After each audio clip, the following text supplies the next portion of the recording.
Alô? Oi, Cláudio, tudo bom? E aí, como é que tá? Vendendo muita passagem aí na tua agência? Olha, eu tô aqui com o e-mail que tu me mandou, da simulação da nossa viagem para Atenas, não é? Tu me mandou via Istambul, São Paulo, Istambul, Atenas.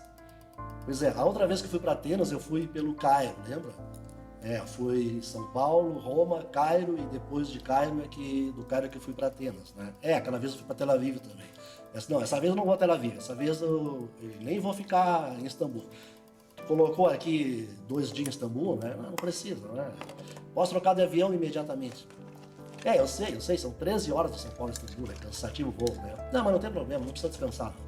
Chega em Istambul, se tiver conexão imediata, tu pode fazer para mim, porque o objetivo da viagem é chegar em Atenas, né? Tá bom.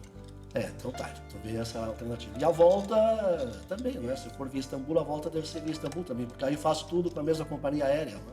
Aí sai mais barato, a gente gasta menos. Tá bom. Então vê essa simulação aí, depois me manda e preço direitinho, né? E vê também com outras companhias aéreas, vê outra alternativa. De repente tu consegue essa passagem via Europa, mais barato, né? Vê qual é a maneira mais barata de eu chegar em Atenas. Tá bom, fico esperando.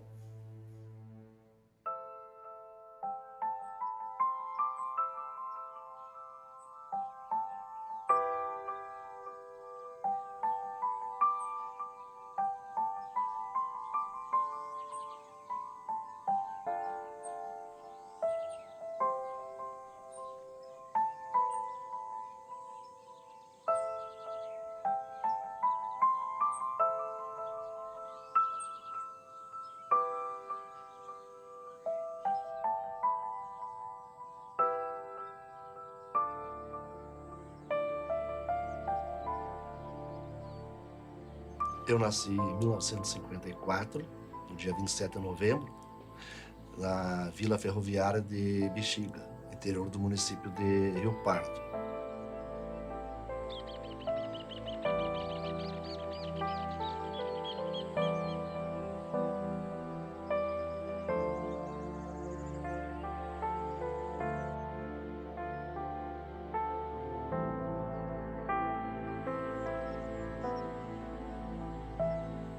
Meu pai trabalhava numa olaria, lá no Bexiga, e a minha mãe era costureira. Morei lá até os 3 anos.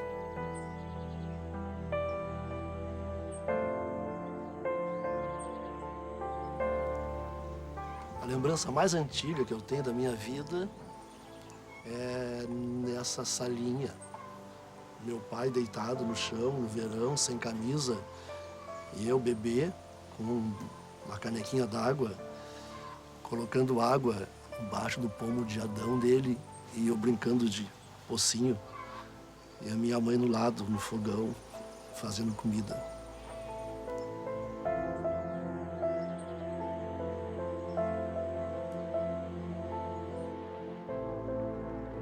E aos 3 anos, meus pais se mudaram para o Capão do Valo. Era uma área rural, no interior do município de Candelária.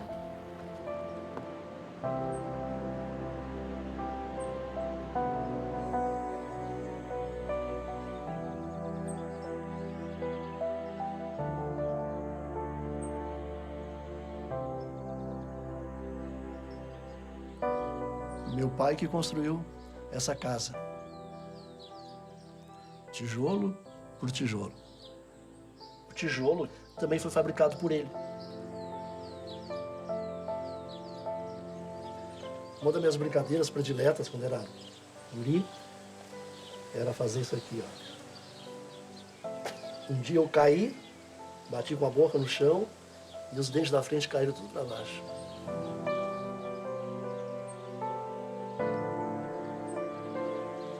Aí agora a casa está sendo destruída, né? Meu pai era tão perfeccionista que quando ele construiu essa garagem, ele construiu essa pequena mureta para a roda da caminhonete parar ali e o carro não bater na parede, não danificar o carro nem a parede. Da mesma forma, ele colocou em cada lado da garagem uma borracha que quando abria a porta da caminhonete, a porta batia na borracha e não na parede, para não danificar a caminhonete e para não danificar a parede. E sempre que eu estou escrevendo, eu me lembro dessa garagem e procuro ser, no meu texto, tão perfeccionista como meu pai foi quando fez essa garagem. Uma das obras de arte da vida dele. Eu morei nessa casa dos 3 aos 20 anos. E aqui era o meu quarto. Bem aqui era o meu quarto. Ali ficava a cozinha, aqui ficava a entrada para a sala. E eu lembro que eu acordava de manhã com os passarinhos cantando, né?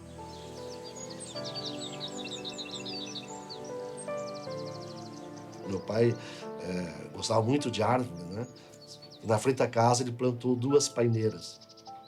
E quando essas paineiras fizeram 50 anos, né, as professoras da escola, a Taliba Brum, colocando em prática uma ideia da professora Lúcia, né, resolveram dar o meu nome para a biblioteca da escola. Né?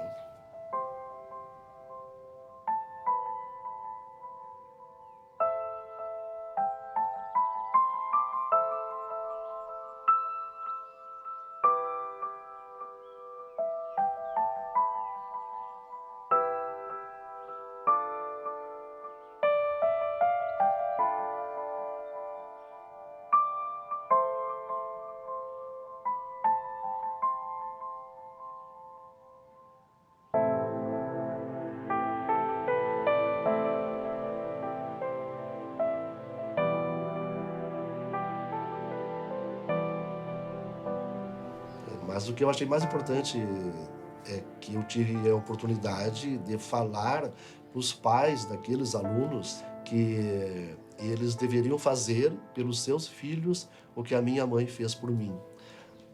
Quando eu estudei lá, só tinha até a 4ª série, 4º ano primário, né? Era primário que chamava.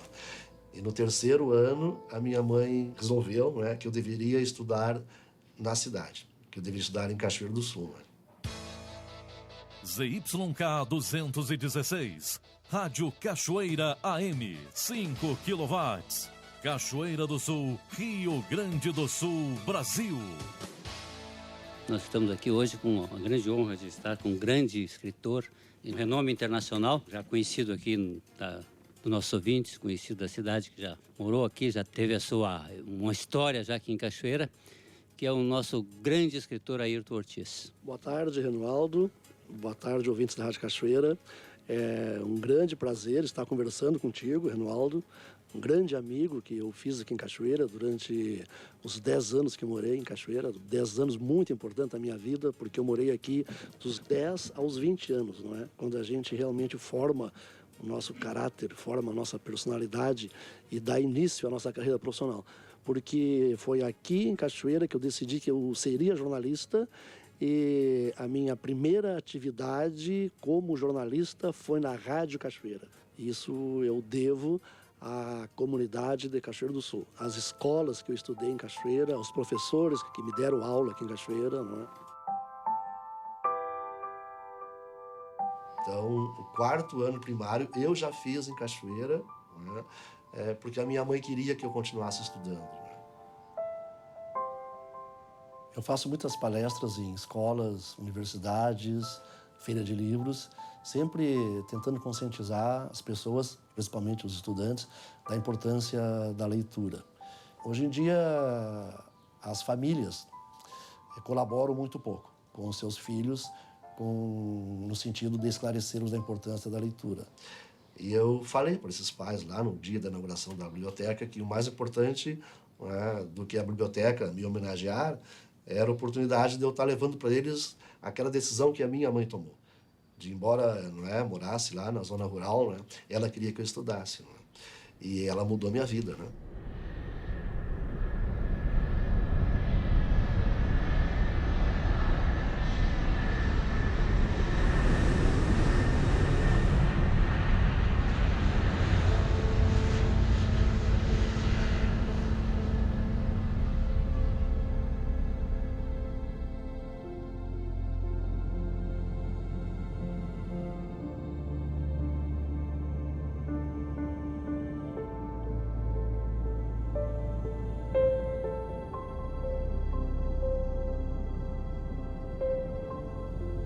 Eu sempre tive uma curiosidade muito grande em conhecer outros lugares, conhecer o mundo.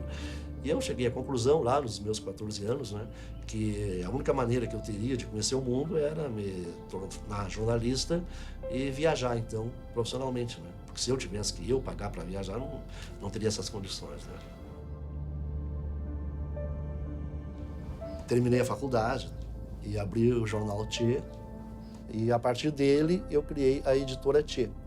A editora possibilitou que eu colocasse em prática, né, o meu antigo sonho lá de quando morava em Cachoeira, que era viajar pelo mundo. Né?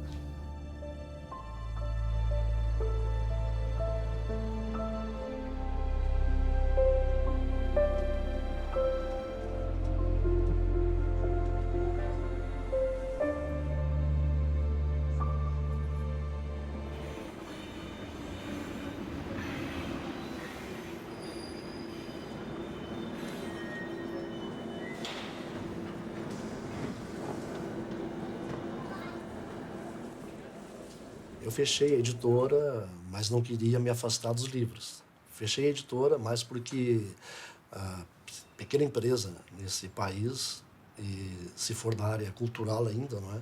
Tem a vida muito complicada, muito difícil, não é?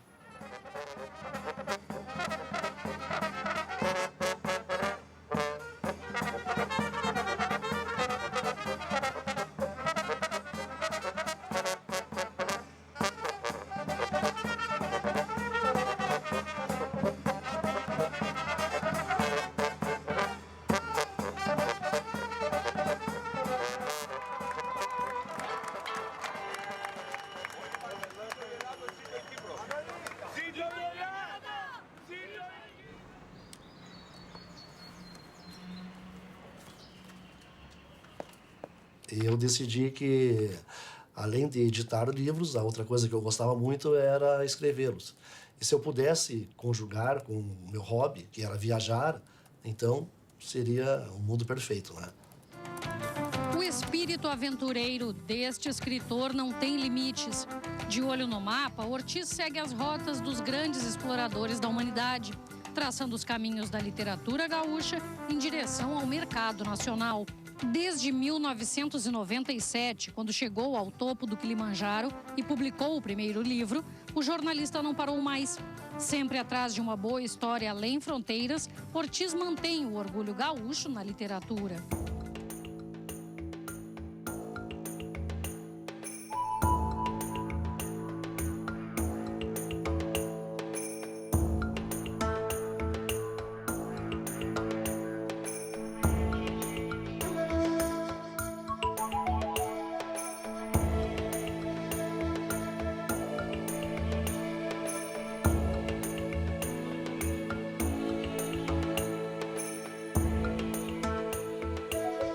Eu sempre fui um apaixonado pela literatura de viagem.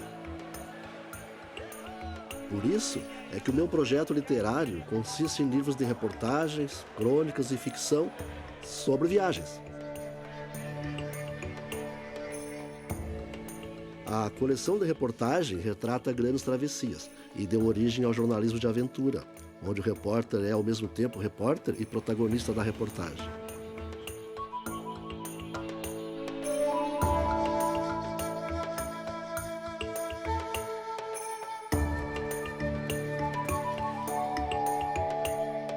Já a coleção de ficção é formada por romances de aventura.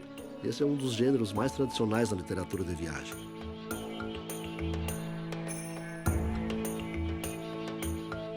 E a coleção de crônica aborda cidades que escolhi por serem diferenciadas, cidades sobre as quais o leitor brasileiro tem muita curiosidade em conhecer.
Sair para fazer aquilo que eu mais gosto quando estou numa cidade estranha, que é caminhar, caminhar e caminhar por suas ruas.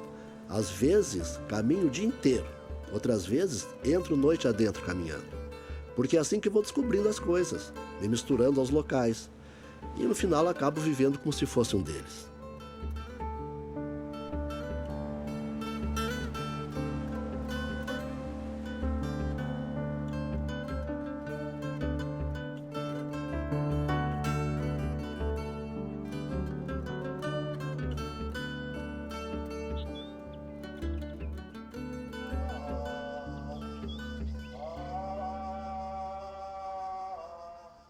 A cultura popular de cada comunidade tem muito a ver com suas tradições religiosas. E é por isso que, quando estou viajando, procuro os lugares onde as pessoas estejam fazendo seus cultos. E aqui na Grécia, as cerimônias da Igreja Ortodoxa são muitas. E o curioso é que, como as capelas são pequenas, normalmente a missa é rezada do lado de fora.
Eu viajo para ser surpreendido, mas depois de tantos anos na estrada, são poucas as coisas que ainda me surpreendem. E uma delas é Santorini.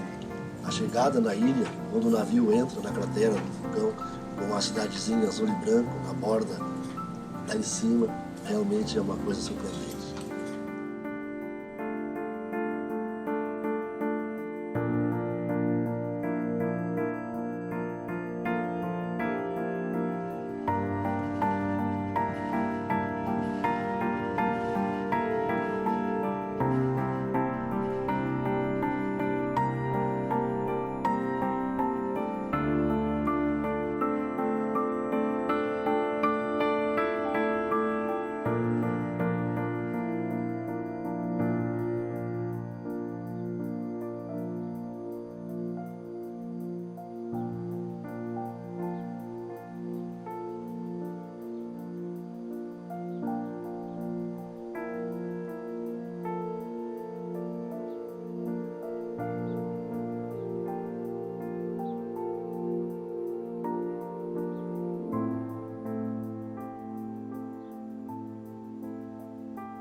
Eu levo cerca de 3 meses planejando a viagem. Depois, eu fico mais 3 meses viajando. E na volta, eu me dou outros 3 meses para escrever o livro e entregar para a editora.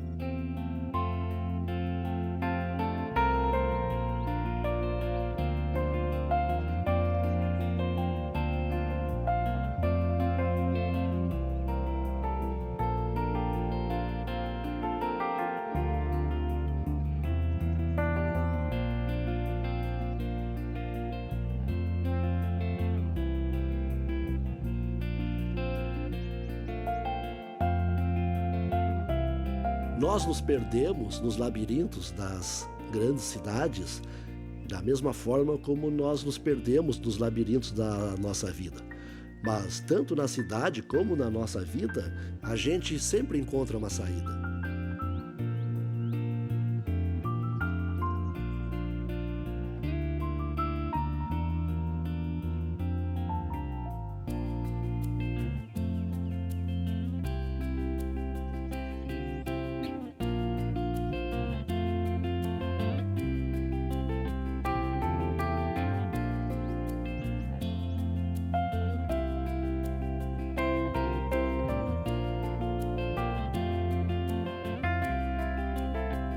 Eu gosto de me perder pelas pequenas ruas das grandes cidades. Assim, vou deixando para trás todas as minhas referências. E aos poucos, mergulho na realidade local, a ponto, muitas vezes, de me tornar um dos seus próprios habitantes.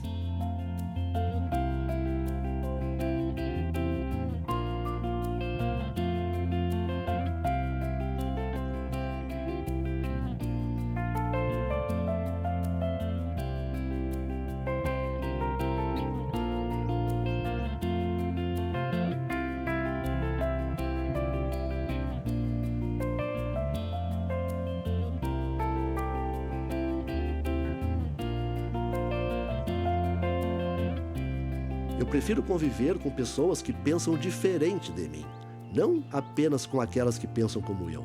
Com estas, não tenho nada a aprender e nem elas comigo. É por isso que gosto de viajar por lugares exóticos.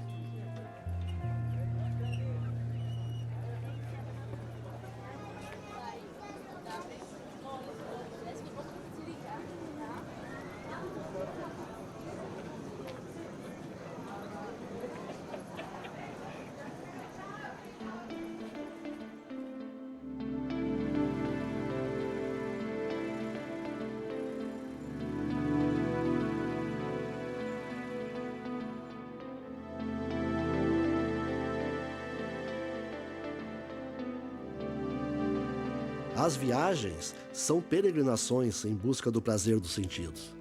O primeiro contato que nós temos quando chegamos numa cidade é com a culinária. Precisamos comer, não tem como fugir. E o ideal é que se coma exatamente como as pessoas que moram ali, os moradores locais. Fuja um pouco dos restaurantes turísticos. Esses são iguais em qualquer lugar do mundo.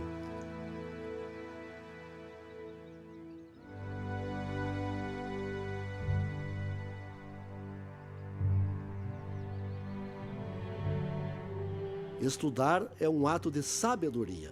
Significa admitirmos que não sabemos. E quanto mais conhecemos a vastidão do mundo, menos sabemos, porque descobrimos que há mais coisas para saber. A solução? Viajar ainda mais.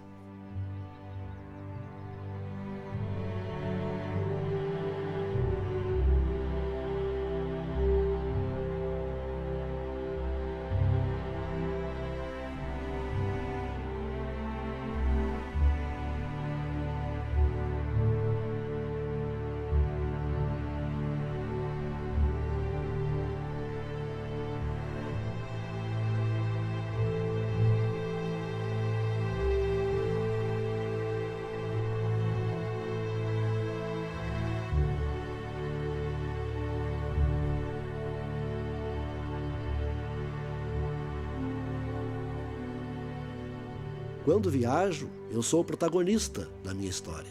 Eu estou no comando. As decisões são minhas. Todo mochileiro tem um diário. Pode ser até um caderno velho ou um bloco de notas. O importante é anotar as coisas interessantes que vão acontecendo durante a jornada. os endereços dos novos amigos, os preços e tantas outras informações. É um grande parceiro, talvez até o mais fiel deles. Depois em casa, no final da viagem, fica muito mais fácil de lembrar tudo que fizemos, catalogar as fotografias, refazer os custos e até planejar a próxima viagem.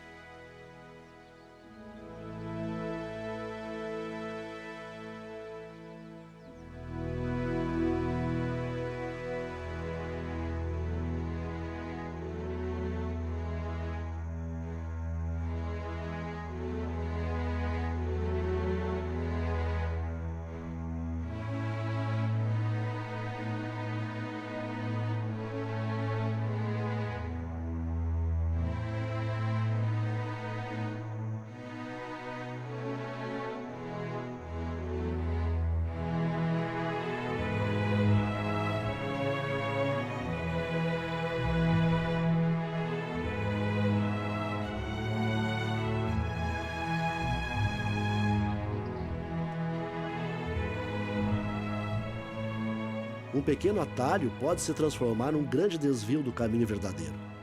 Por isso, nem sempre é vantagem sair da estrada principal.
Durante a minha infância, nunca pude imaginar que alguém com uma origem tão humilde como a minha pudesse um dia subir a Acrópole de Atenas para conhecer o Partenon.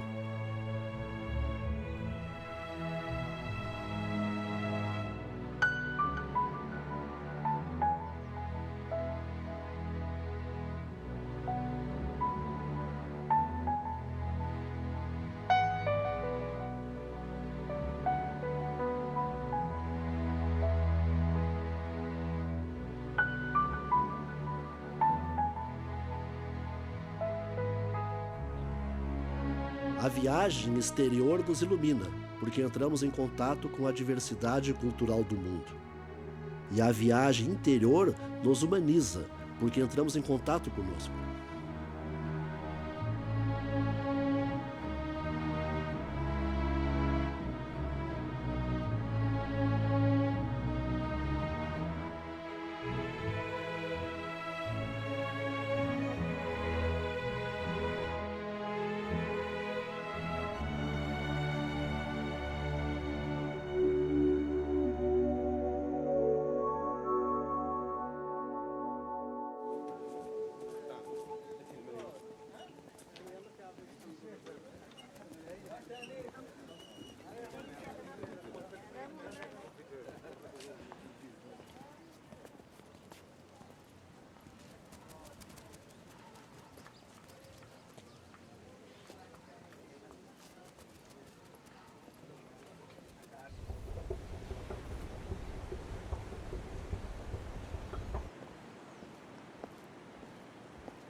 Um dos segredos de todo viajante experiente é buscar informações precisas sobre os lugares peculiares de uma cidade, em especial aqueles onde a população local se reúne, longe do fluxo do turismo tradicional.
A Ágora Grega, na encosta da Acrópole, era, na época de Sócrates, o centro cultural, político e comercial de Atenas. Um lugar onde as pessoas se encontravam para conversar, fazer negócios, enfim, o centro da cidade.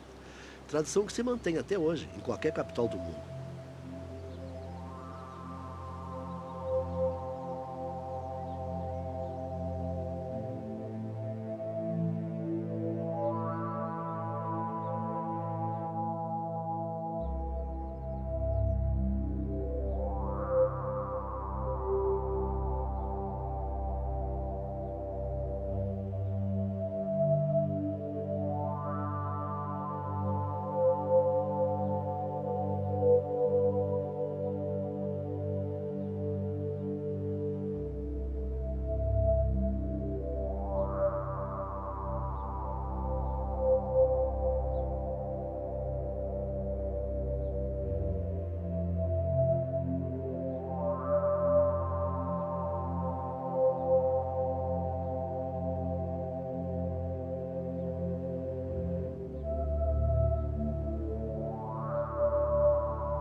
A estoa de Átalo, construída na outra extremidade da Ágora Grega, no século II a.C., de estilo dórico, é sem dúvida o mais antigo centro comercial do mundo.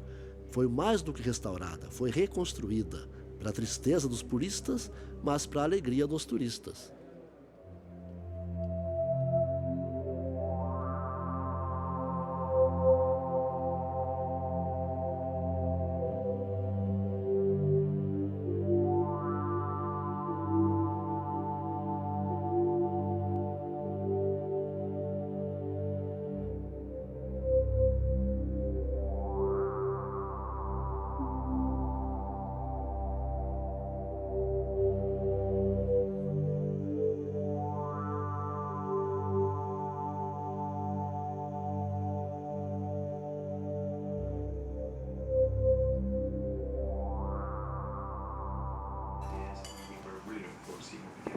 Previous awardees give directly. Cricket we liked in this game, and but there's still a chance to salvage something on the last day.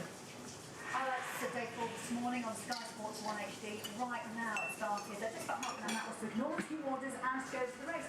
And if you're watching it, that's sort of what you want to see, isn't it? You want to see racing drivers race each other.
Quem não consegue acompanhar as mudanças do mundo contemporâneo está se tornando anacrônico na mesma velocidade e logo se autodescartará. Essa é uma viagem sem volta.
Eu gosto de deixar as coisas acontecerem naturalmente, realizando essas pequenas tarefas do dia a dia, como ir ao supermercado, à padaria, ao caixa eletrônico tirar dinheiro, à banca comprar o jornal.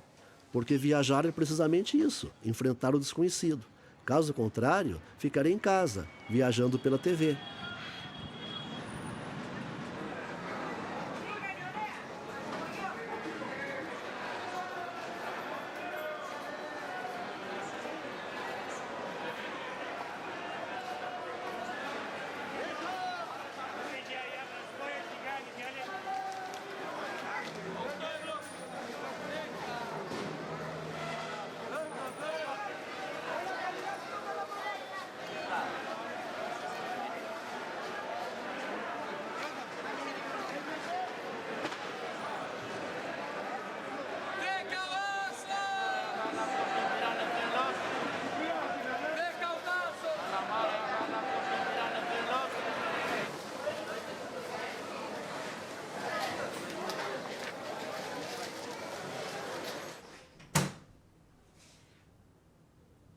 As duas principais vantagens de me hospedar no hostel é que, primeiro, eu faço a comida. Então eu vou ao supermercado, faço as minhas compras, uso os temperos que tem naquela cidade.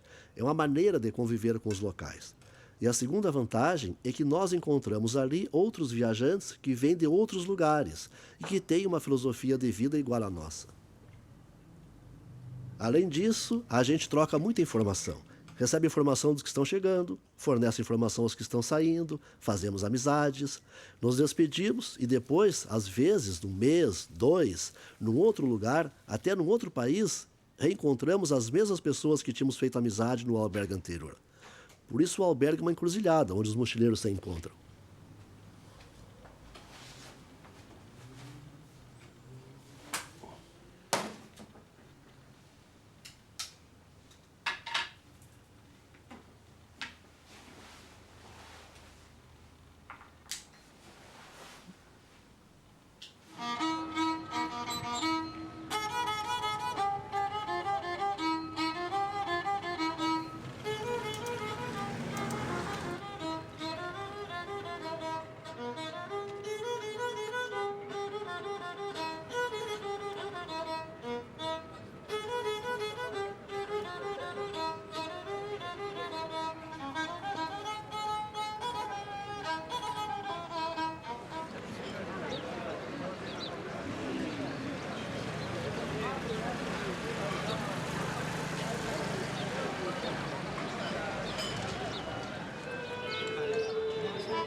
A alma de uma cidade se revela muito nos seus artistas de rua.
Eu vivo a minha vida como se tivesse só esta. Na pior das hipóteses, eu acertarei e não corro o risco de perder a viagem. As viagens são exatamente como são e não como deveriam ter sido. Quando eu quero mudar algo, mudo a próxima.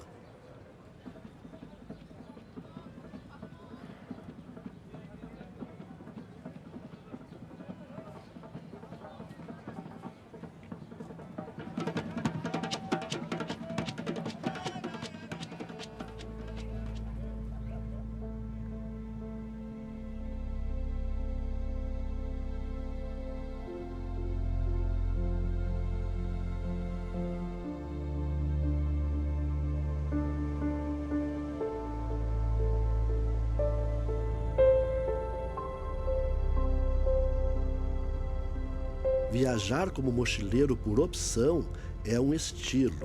Ser mochileiro é um estado de espírito, uma filosofia de vida. Ruim é quando se é mochileiro por exclusão. Quando viajar sem dinheiro é a única alternativa para sairmos de casa. Mesmo assim, ainda é melhor do que ficar em casa.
O mais importante de uma viagem é voltarmos para casa.